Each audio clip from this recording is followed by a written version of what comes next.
Reka tubahe ikaze rero inshuti mwese mukomeje gukurikira gahunda za televiziyo y'u Rwanda. Turabaha ikaze mu kiganiro cy'uburezi mugiye gukurikira kuri aya masaha. Nkuko mwabyumvise mu minsi ishize politike y'imitangire y'inguzanyo ya bourse yabaye ivuguruwe, hashyirwaho politike nshyashya abanyarwanda barayimenyeshejwe, by'umwihariko abanyeshuri ndetse n'ibigo by'amashuri cyane cyane ibya leta. Iyo politike rero yagiye ivugwaho byinshi, ariko by'umwihariko ugasanga abanyeshuri bafite ibibazo ndetse n'ababyeyi. Twakoze uko dushoboye ngo twumve ibitekerezo byabo, ariko kandi turi kumwe n'abayobozi kugira ngo bashe gusobanurira abanyarwanda by'umwihariko nabo banyeshuri by'umwihariko bumve mu by'ukuri icyo bakwiye gukora, kandi n'ibyibazo byabo bibaza babashe kubiha ibisubizo. Muri studio rero za televiziyo y'u Rwanda dufite abayobozi ba Minisiteri y'Uburezi. Dufite by'umwihariko Minisitiri Dr Vincent Biruta, akaba ari Minisitiri w'Uburezi. Turamuha ikaze muri iki kiganiro. Turi kumwe na Madame Francine Tumushime, akaba ari umuyobozi mukuru muri Minaroke ufite mu nshingano imibereho myiza y'abaturage ndetse n'amajyambere rusange. Namwe turabaha ikaze muri iki kiganiro. Turi kumwe kandi na Recteur wa SFB Bwana Papias Musafiri, tukaba tubahaye ikaze muri iki kiganiro, ndetse na Vice Recteur wa Université Nkuru y'u Rwanda Mbonyi Manase, tukaba tubahaye ikaze muri iki kiganiro. Mu gutangira rero iki kiganiro cyacu turagira ngo duhere ku bitekerezo by'abaturage cyangwa se ibyifuzo byabo ndetse n'ibibazo bagenda bibaza kuri iyi politike nshya y'imitangire y'inguzanyo ya bourse. Reka tubanze tubikurikire, hanyuma abayobozi turi kumwe by'umwihariko Minisitiri w'Uburezi agira icyo abivugaho ndetse anabaha ibisubizo kuri ibibazo bibaza. Amazina yanjye nitwa Mutangana Aphrodis, ndi umunyeshuri muri KIST muri Mechanical Engineering. Nari ngeze mu mwaka wa 4, ariko ubu ngubu kugeza kuri munota nubwo wenda duhuriye hano ntago njye nari naje kwiga. Bigeze gushyira gahunda yo gususpenda ya dedere no kwiyandikisha. Hanyuma yari kuri 15 z'uko kwezi. Hanyuma mbonye ko igihe kigiye kumfata, nanditse letter nsaba ko na suspend kugira nzabona amahirwe ndenda kwiga umwaka utaha igihe nkiri guclaiminga iby'ibyiciro by'ubudehe. Duhuriye hano rero nari naje numvise ko bongera igihe cyo kwiyandikisha ku itariki 30 ariko bizarangira. Nje kubaza muri registraria nimba bata iyo letter natanze ntayisubirana, nkaba nkomeza kureba ko ayo mahirwe yo kuba nazabona ubushobozi bwo kwiga nayagira, hanyuma nkazongera nkasuspenda nyuma. Mu by'ukuri rero ni ikibazo gikomeye, iki kibazo cyo gushyira mu byiciro by'ubudehe, mitiweli bikavamo kuvuga ngo umuntu yabona amafaranga 300 byo kwirihira, ntago byoroshye. N'iwacu njyewe nkomoka mu karere ka Huye twarakereminze bishoboka, baradusura, ariko nta result byigeze bitanga. Ari nayo mpamvu njyewe ntarimo niga muri no misi, nubwo duhuriye anga ntago nari naje kwiga, ahubwo narinje kubwako kantu bongeyeho ko kwiyandikisha bishobora kurangira ku itariki 30 nje kora ko ayo mahirwe nanjye nakongera nkayagira. Abo leta yishyurira ubu ngubu bivuga ko abanyeshuri bisanze mu cyiciro cya mbere n'icya kabiri by'ubudehe ari bo bazajya bishyurirwa minerivare, amafaranga y'ishuri n'amafaranga bajyaga baduha yo kurya yo kubatunga mu 25. Hanyuma icyiciro cya gatatu n'icya kane ayo yo kurya ntibayabone, mu 600 umunyeshuri agomba kwishyura, leta ikamutangira 300. Ubwo icyiciro cya gatanu n'icya gatandatu gisigaye buri wese akirwanaho kuri buri kimwe cyose. Njye nari ndi mu cyiciro cya gatatu, aho nagombaga kwishyura 300 nkanirwanaho ku mibereho isanzwe. Ubwo ni kubera ko bitanshobokeye ntago nigeze niyandikisha, nagerageje gukora amahirwe yo gureklama biranga, mbongeye kigiye kumfata mvuga ni banazanyirukana ku ishuri, nibwo nandikaga iyo leta mvuga ngo sabe wenda ningira amahirwe nziga umwaka utaha. Nitwa Nibizi Mathieu, niga muri Mechanical Engineering muri KIST. Nari ngiye mu mwaka wa 4, ariko bitewe n'ikibazo turimo cy'ubudehe twese byageze bitugiraho ingaruka. Abenshi ubu ntabwo twamenya ko tuziga cyangwa niba bizagenda bite. Ubu turategereje, turi hano, ariko ntabwo twamenya ko tuziga neza. Waje gusa atarukuza mu ishuri byakwafekse bite wowe? Nge byangizeho ingaruka ikomeye cyane, bitewe nuko nk'umuntu wari ugeze agiye kurangiza akaba ubu ategereje atazi ko bizagenda, ni ikibazo gikomeye cyane. Twasabaga rero inkunga y'uko byibuze niba umuntu yaratangiye atangiye yaravuye iwabo aje kwiga, bikaba bigeze iki gihe atari yamenya ko aziga, urumva ni ikibazo gikomeye cyane. Njye banyishize mu cyiciro cya 3. Ubu turi kwiyishurira igice, binsaba kwiyishurira igice byibuze 300, ariko ntabwo tubara 300 gusa, bitewe nuko muri uyu mujyi wa Kigali bidusaba amafaranga byibuze n'300 byo kwitunga. Ubwo dushize muri rusange bidusaba buri munyeshuri bimusaba amafaranga 600. Urebye rero ukuntu abantu baba bariho muri ubu buzima, 600 ntabwo bipfa kubona umuntu wari we wese.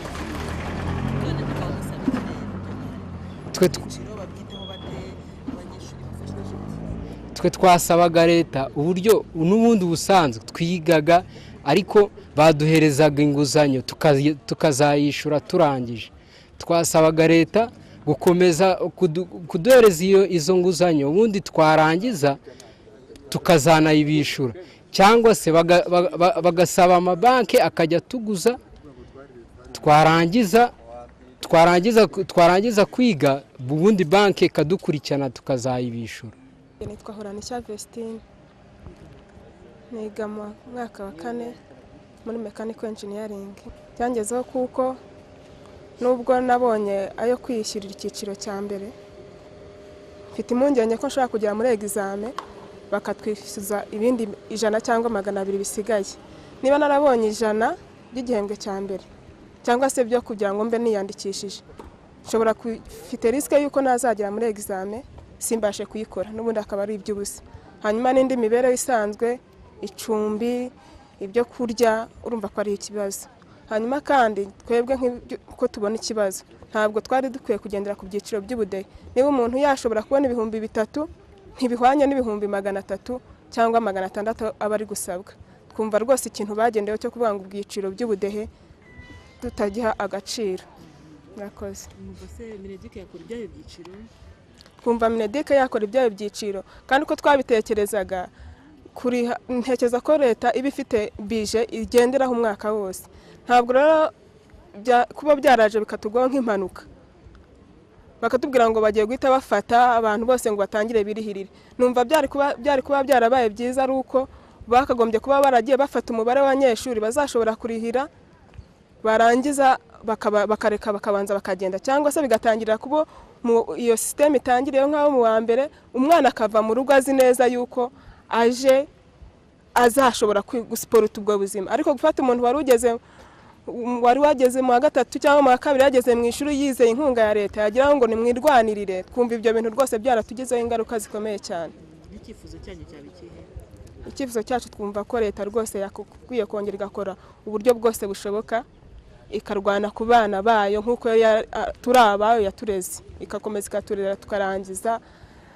Niba ari n'inguzanyo tuzanabyishyura, tukazabyishyura ariko twageze aho tugera, kuko n'ubu ngubu niba yaratangiye kuva mu wa mbere umwana akavamo arigeze mu wa 3, urumva ari ubumenya leta yashakaga ko umwana amenya ntabwo abonye, n'inyonguzanyo yamutangiye mbere nawe ntazabona uburyo bwo kuyishyura. Twumva rero ibyo bakoze rwose bitubangamira cyane. Igitekerezo cyo kwiyishyurira se umuntu agafata credit nk'uko hanze mu bindi bihugu biba bimeze, cyo ni kibi? Icyo ngicyo bakagombye kukitugezaho mbere, tukamenya ngo tugiye kwishyurira ku mabanke, bakabitubwira mbere. Naho ubundi kutuga ngo tujye kwishyura gufata amakredi ku mabanke, mbona ari uko babuze uko bagenza, bakavuga ngo nimugende mujye gufata amafaranga ku mabanke. Numva nabwo binyuze mu mucyo leta nayo ikabishyiramo imbaraga nta kibazo. Kandi ibintu banke murabizi neza yuko basaba ingwate, bagasaba inyungu. Urumva rero ko umunyeshuri bari hano arwana n'amasomo ntaho yazajya gukura inyungu n'izo ngwate. Numva ibyo by'amabanke kereka n'ubundi nibigica muri leta bikakomeza bikagenda neza nyine. Nitwa Jeanne Françoise Muramutsa. Ngewe uko gahunda ya leta nyakira, ni ngombwa ko igihugu kigenda gitera imbere.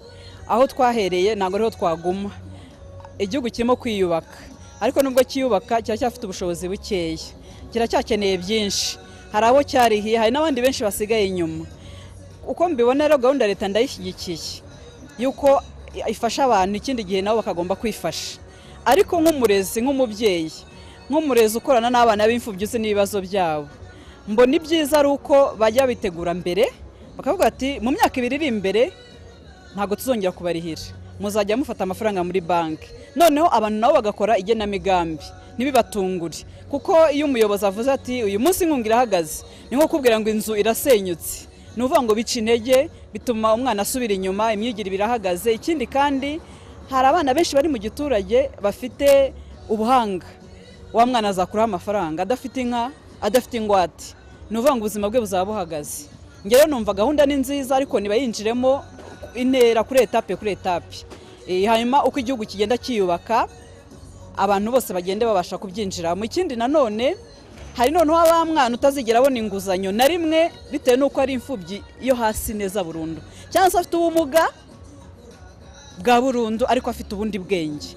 Numva rero hariho none kureba ngo ese muri buri karere ni bangahe bashobora kurihirwa, ariko bareba ibibazo bafite, akaba yizere ngo nziga ndangize. Nge nuko ndimo kubyumva, bikaba byafasha igihugu, bigafasha n'abaturarwanda muri rusange. Ngiye kubyakira navugaho wenda nk'ibintu 3 by'uburyo mbyakira. Icya mbere ndareba kuri kote y'igihugu, ubushobozi bw'igihugu cyacu, kuko tuzi neza ko u Rwanda ruri mu bihugu biri gufightinga kugera imbere cyane. Nubwo bwose u Rwanda rugifite ubushobozi butoya, ariko rurarwana no kugira ngo ubushobozi bwarwo rwifitiye aba ari bwo rubyaza umusaruro. Rero niba mu bushobozi buke u Rwanda rufite rubona twakwaguka impande zose, ni ngombwa basaranganya amafaranga. Rero ntago navuga ngo uburyo kera bakoreshaga amafaranga mu burezi aba ari bwo buryo baguma gukoresha. Niba dukeneye byinshi tugomba kubusaranganya hose. Icyo ni icya mbere nabivugaho. Icya kabiri navuga ko yego muri u Rwanda ntago twese dufite ubushobozi bumwe, hari abantu bagifite ubushobozi butoya. Ndabumva cyane kuko kwitubwira umuntu wari ufite ubushobozi bwo gufashwa, wari uri ku bushobozi butoya, ukamubwira ngo tugukuriyeho imfashanyo, arababara akumva ntago bizamworohera. Ariko kimwe navuga cyo wenda bagabanya umubare w'abafashwa, bakareba babandi babashe kurusha abandi bakoze ubushishozi, kuko twizera ko muri Rwanda harimo abantu babishinzwe babishoboye, bareba kandi bakareba mu buryo bwiza. So bazarebe abantu bakiri ku rwego rwo hasi, be kubakuraho ubushobozi bwose bwo kubafasha, naho abandi bashoboye kwihangana bakarwana n'ubuzima ku buryo bashobora gufasha abana babo kwiga, nibabikore, kuko turimo kurwana no kwifasha no kwigira nk'uko igihugu cyacu kiri kubidutoza. Ikindi kandi ikintu cya gatatu navuga, tugomba kumva mu bitekerezo byacu, tugahindura imitekerereze ko tuzahora dufashwa. Turwane no gukora mu bushobozi bwacu bike dufite tubibyaza umusaruro. Muri ubwo buryo navugaga muri ibyo byo kwifasha no kwigira, ko nkuko twigishijwe ko tugomba kubyara bake dushoboye kurera, nitwigishwe yuko no kwifasha bitangira muri bike, ariko buke buke umuntu akagenda akagera ku rwego ashaka. Rero nkanjye uri mu rwego rwo kugaragaza ibikorwa bya IELK, natanga urwo rugero muri IELK, kuko IELK yatangiye abantu bumva ko wenda batazashobora kwifasha, ariko muri ubwo buryo bwo kuvuga ngo ntago wakwifasha, yishyura amafaranga make, ariko abantu babishoboye bakaza bakahiga. Nubwo ari ukuvuga ko ari abakire bahiga, bwose higa uburyo bwose bw'abantu mu nzego zose, kandi ntago bavuga ngo ihita wishyura aya mafaranga, bishyura mu buryo bashoboye buke buke, ariko umuntu akabasha kwiga. Giye mu ncamake navuga ngo muri bwa buryo bwo kwiga, kwifasha no kwigira no kugera kure hashoboka, kwiha agaciro, buri wese yumve ko hari icyo yakora kugira ngo agere kure hashoboka. Rero ntago amaboko yose yaturuka ku gihugu kandi gifite byinshi kireba. Vraiment ndabyumva cyane jewe. Nitwa Ndabarutabagina Patrick. Namwe nawe kubizi leta n'umubyeyi, ntabwo yahubuka ngo ikora ikintu nka kiriya cyo kuvuga ngo barutse abanyeshuri buruse batamaze kurana naho abanyarwanda bageze. Hari abo ndakeka ari babyemereye babikurikije ibyiciro barimo, ni ukuvuga ngo baba bamanje bakareba mu midugudu yabo aho batuye, bakareba ubushobozi bwabo, bakabona bakababwira ko batagomba kongera gufashwa. icy'ingenzi si ukumva ko tugomba guhora dufashwa, ni ukumenya yuko koko dukennye, tukamenya yuko dufite ibibazo, tukanirwanaho tugashaka uburyo bwo kubikemura. Ariko nk'abanyarwanda dufite intego, dufite byinshi twifuza kugeraho, ndumva twafasha na leta nayo ubwayo ikatugeza no ku yandi majyambere, ntiduhore dufashwa kuri buri bimwe byose, badufashe gushaka inyongeramusaruro, badufashe kutwigishiriza abana, badufashe kutuzanira amazi, batuzanira amashanyarazi, dukeneye imihanda, dukeneye byinshi, na leta nayo tugomba kuyifasha. Kandi nasaba n'ayo maniverisite ya leta n'ubundi barasanzwe bigaho, bakagira umuco wo kutirukana abana, bakabyiga, bakajya babafasha, noneho nabo bakajya bishyura uko bakundi bari bishoboye. Nicyo kintu njye numva nabwira abanyarwanda muri rusange. Ariko nk'abanyarwanda dufite intego, dufite byinshi twifuza kugeraho, ndumva twafasha na leta nayo ubwayo ikatugeza no ku yandi majyambere, ntiduhore dufashwa kuri buri bimwe byose, badufashe gushaka inyongeramusaruro, badufashe kutwigishiriza abana, badufashe kutuzanira amazi, batuzanira amashanyarazi, dukeneye imihanda, dukeneye byinshi, na leta nayo tugomba kuyifasha. Kandi nasaba n'ayo maniverisite ya leta n'ubundi barasanzwe bigaho, bakagira umuco wo kutirukana abana, bakabyiga, bakajya babafasha, noneho nabo bakajya bishyura uko bakundi bari bishoboye. Nicyo kintu njye numva nabwira abanyarwanda muri rusange.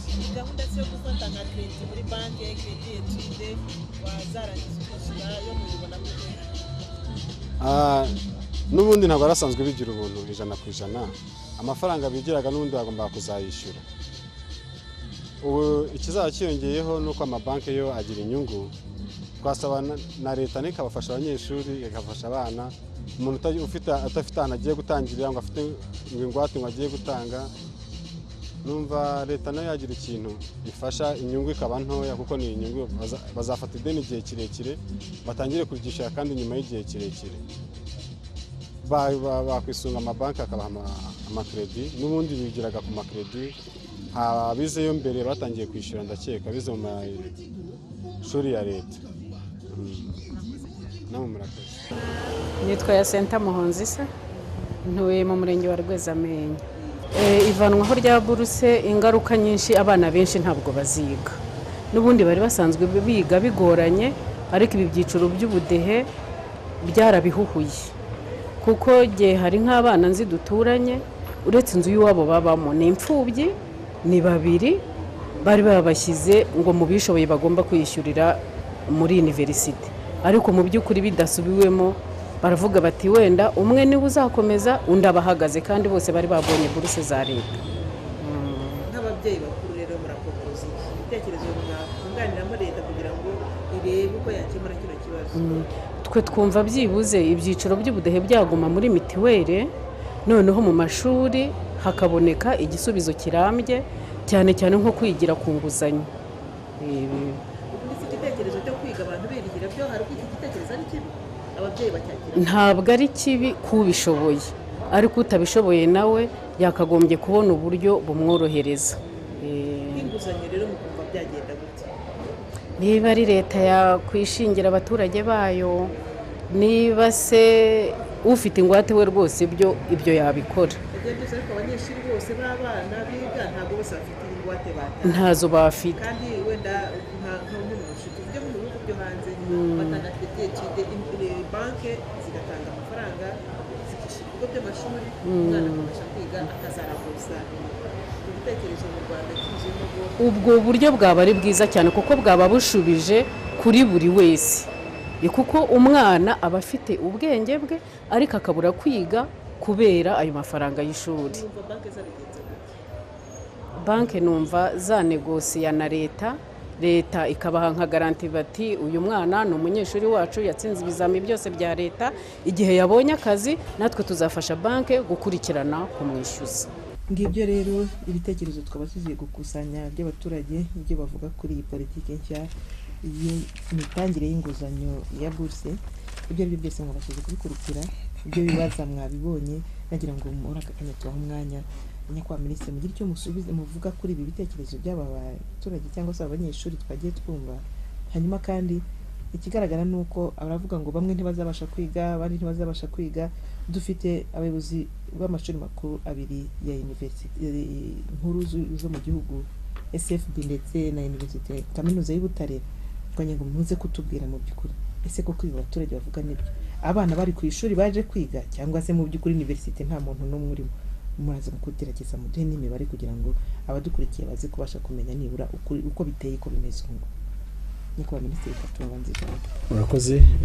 Kugira ngo icyo naheraho cya mbere ni uko bavuga ko iyi gahunda cyangwa se politiki nshya yatunguranye, ariko nanjye nibutse ko iki politiki nshya yashingiye ku cyemezo ku mwanzuro w'inama y'igihugu y'umushyikirano yabaye mu mwaka wa 2011, aho inama y'igihugu yasabye guverinoma gushyiraho uburyo bwatuma ababyeyi babasha kongera uruhare bagira mu kwishyurira abana mu mashuri makuru.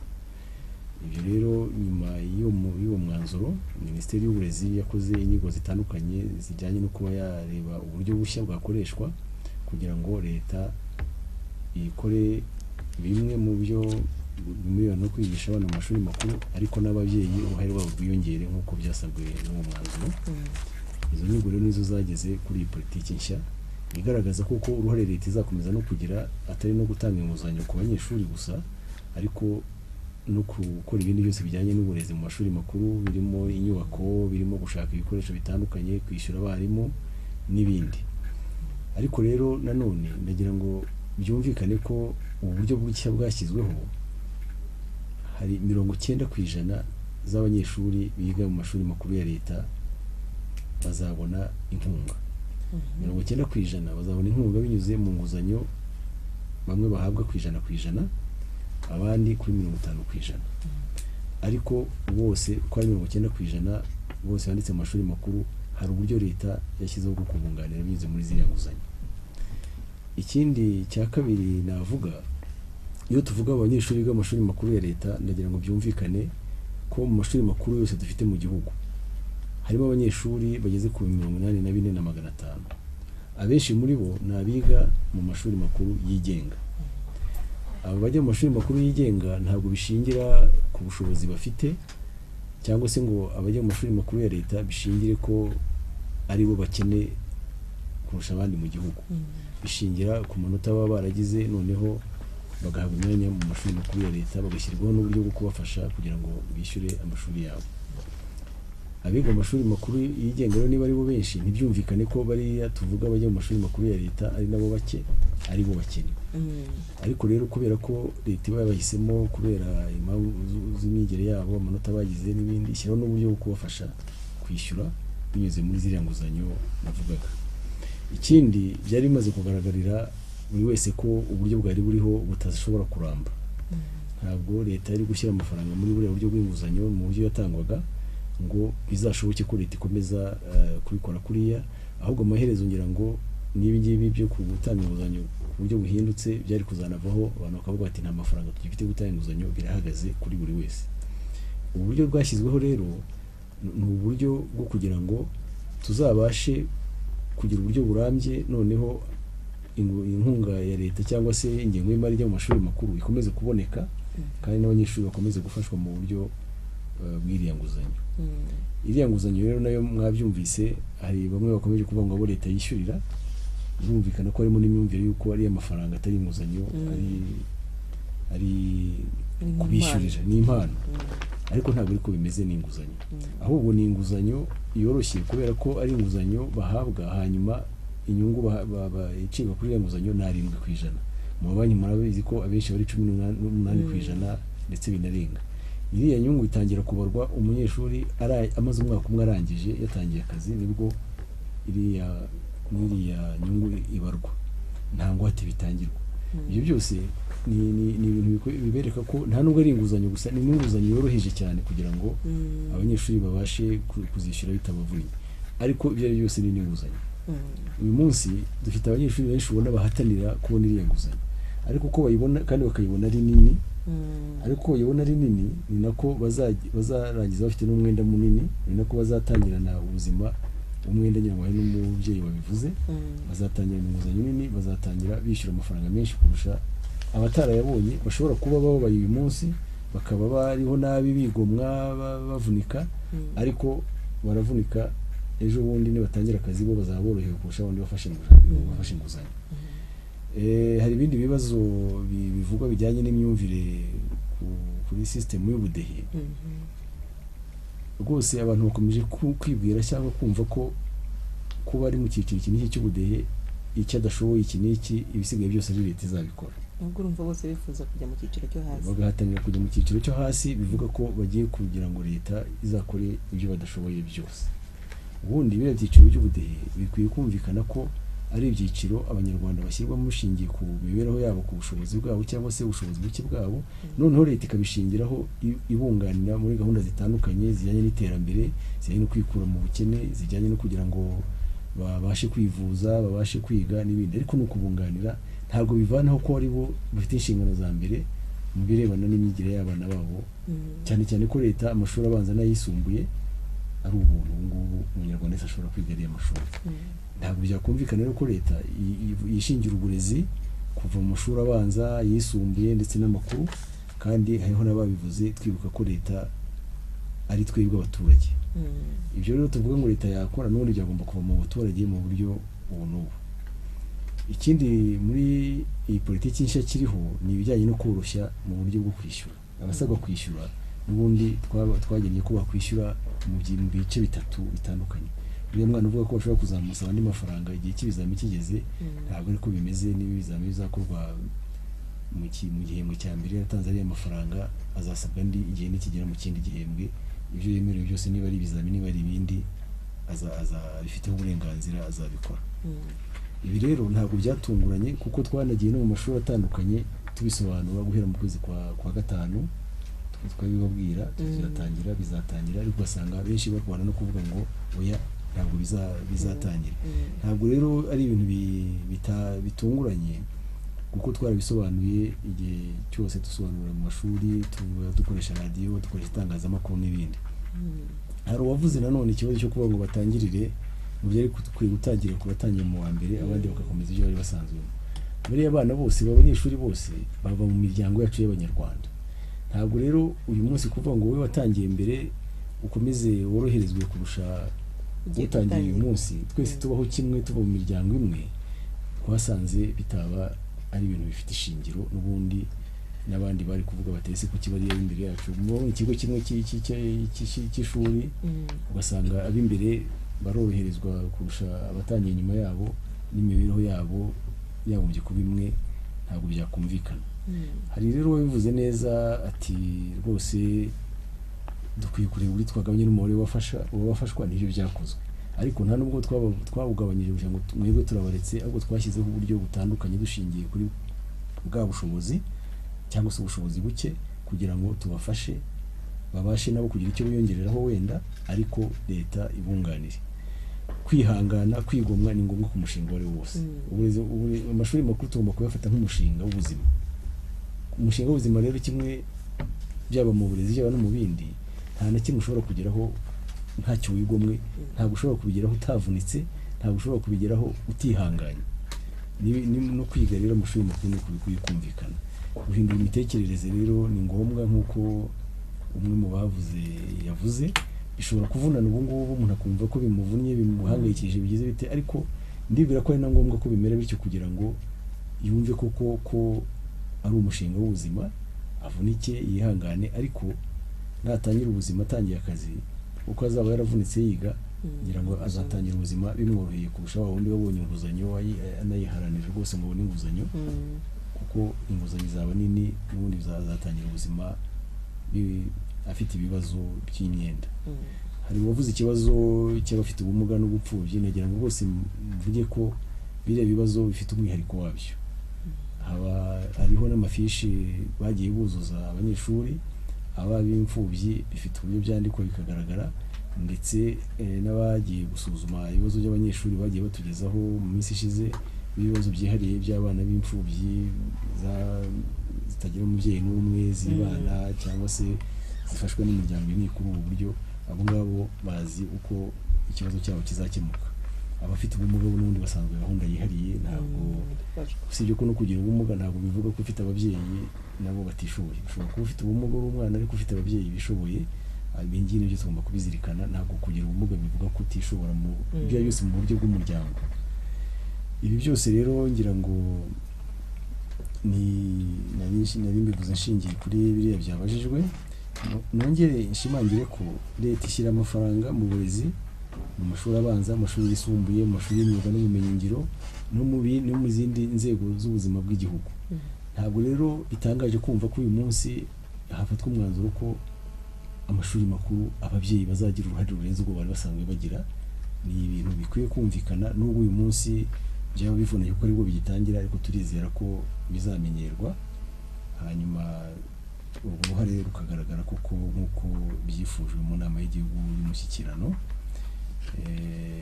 Nongere nshimangire kandi ko 90% y'aba bana bageze kuri 48% biga mu mashuri makuru, bari biga mu mashuri ya leta, 90% muri bo bazafashwa mu buryo wenda butandukanye n'ubwo bari babafashwagamo, ariko iyi politiki nshya 90% muri bo bazafashwa. Kandi byumvikane ko bazafashwa, bazoroherezwa, bazunganirwa, ariko inshingano ya mbere y'ibanze ni inshingano y'ababyeyi. Nagira ngo mbere yuko tubaza uko mu mashuri byifashe, ngira ngo duhe ijambo Madame Francine. Ibi byiciro by'ubudehe ntabwo bivugaho rumwe, kandi usanga bavuga bati bari abantu badushyira mu byiciro mu by'ukuri ntabwo babikora nk'uko Minaroke iba yarababwiye kubikora, wenda babikora nabi. Twifuzaga ko wenda byasa n'ibisubirwamo. Nagira ngo mutubwire n'iki kibazo mujya mu cyumba, cyangwa se n'ingamba Minaroke yafashe kugira ngo ibyiciro babishyirwemo, ariko nibura banubwira yuko byakozwe neza. Murakoze. Ngira ngo gahunda yo gushyira mu byiciro ni gahunda imaze igihe, kandi ngira ngo ntabwo bitangiye uyu mwaka, ntabwo bitangiranye n'ikibazo cy'abanyeshuri kiriho kivuga ubu ngubu, kandi ngira ngo birazwi yuko ntabwo byari bwagaragare yuko ibi byiciro bikorwa nabi, ku buryo rero mbona yuko uko biriho bivuga ubu ngubu nuko nyine biriho bigenda bihuzwa n'impinduka. Ubundi impinduka ni ikintu kigoye kugira ngo abantu bakira impinduka, bibaza gutwara umwanya. Ariko mu by'ukuri mvuze ku kuntu ibyiciro bikorwa, ibyiciro kugira ngo bikorwe bifatirwa umwanya, ntabwo ari ikintu gikorwa umunsi umwe. Ubundi kugira ngo dushyire abantu mu byiciro usanga bitwara umwaka, kuko habaho igihe cy'uko mu midugudu bazicara mu nama. Ntabwo ngira ngo nanabisobanure neza, ntabwo ari umuntu ushyira abantu mu cyiciro, ni abaturage ubwabo bishyira mu byiciro, bicara bakaganira mu nteko y'abaturage, bakavuga ati urugo rwanaka, kuko bareba urugo rwanaka. Turebye criteria zashyizweho zo gushyira mu bantu mu byiciro, turabona bakwiye kujya hehe. Bakavuga ati turabona twamushyira mu cyiciro cya 3. Abari muri iyo nteko bakavuga ati oya, iki turabona kimeze gutya, turabona mu by'ukuri ari umuntu utishoboye, akunda no kurwaragurika, ntanagira n'umuntu mu rugo ushobora kumufasha, turabona yajya mu cyiciro cya 2. Noneho abaturage ubwabo bakaza nko gufata, navuga nk'umwanzuro, bakavuga ati uyu muntu turamushyira muri iki cyiciro. Nyuma y'ibyo ngibyo birangiye habaho gufata noneho liste abantu batuye mu kagari, bagashyirwa kuri liste n'ibyiciro byabo. Noneho byamara gushyirwa kuri liste bakabimanika ku kagari, noneho bagaha abantu umwanya wo kujya kureba, kugira ngo umuntu arebe icyiciro avuga ati iki cyiciro ndacyemera. Kuko nk'igihe cyo gushyira mu byiciro tuvuga hari nk'umuntu uba adahari, yenda yarazindutse, cyangwa se hari n'abantu nabyo tubivuge batajya bitabira gahunda za leta, ugasanga igihe abandi bagiye kubishyira mu cyiciro we yenda yigumiye mu rugo, ntiyagiye kwitabira gahunda za leta.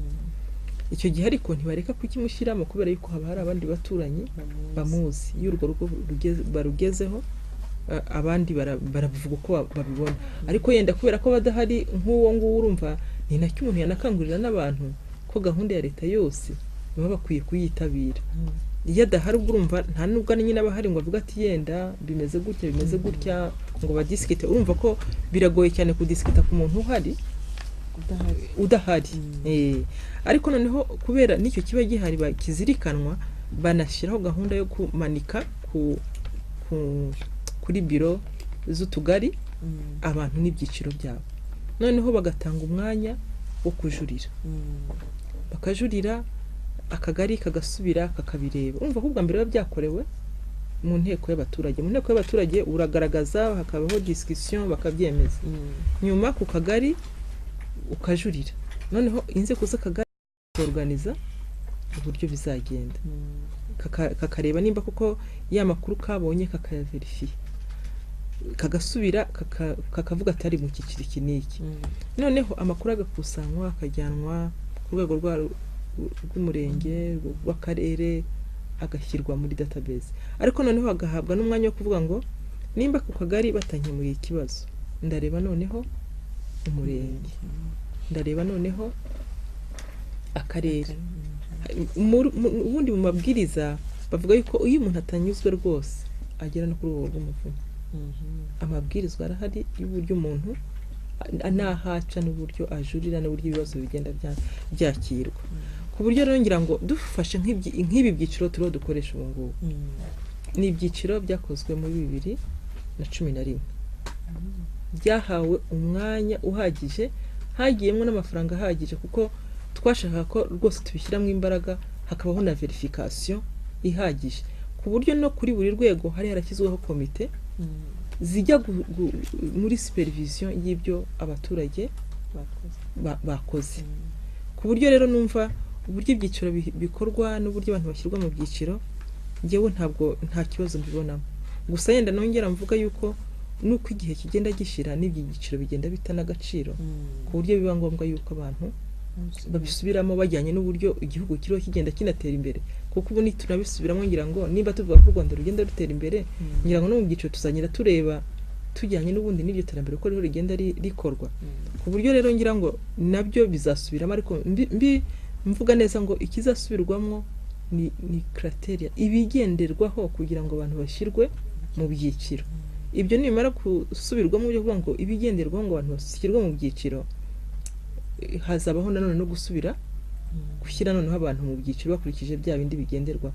Ariko kuba mvuze ibyo ntibivuze yuko database dufite uyu munsi itari database y'ukuri. Ni database y'ukuri kuko gahunda nyinshi zarayikoresheje, gahunda ya VUP niyo ikoresha, gahunda ya mituweli niyo ikoresha, kandi nta kibazo yigeze itera. Bivuze ngo twebwe nka Minaroke twumva turi confident yuko ibyo byiciro bikorwa n'abantu, ariko niyo turiho tunareba nibi bikorwa na communauté, ngira ngo ni base communautaire, ariko rero nibikorwa no mu buryo buri scientifique. Ariko iyo tunagereranije ibyo dukura mu baturage n'ibyo dukura mu buryo buri scientifique nk'ibitangwa n'ikigo cy'igihugu cy'ibarurishamibare, usanga bifite aho bihuriye, ku buryo rero biduha n'icyizere yuko uko bimeze mu byiciro ari byo, ahubwo